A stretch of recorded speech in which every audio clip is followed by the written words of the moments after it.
In order to add a student to your Seesaw class, you must add students who are already rostered in Clever through our district. We should never add students by simply typing in a name. It will not recognize the student, and the student will not be able to see your class. First of all, in Clever, click on the Seesaw icon to open your Seesaw instance. When you are in Seesaw, click your name at the top left and select the class where you wish to add the student.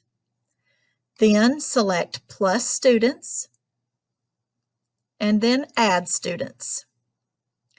Here you will add the student ID.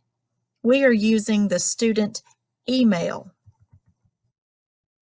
When you get their email entered, click Look Up Student, and it should recognize the student here.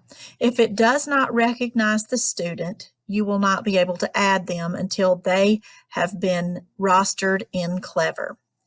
Now you would click Add Student, and it would add the appropriate student to your class.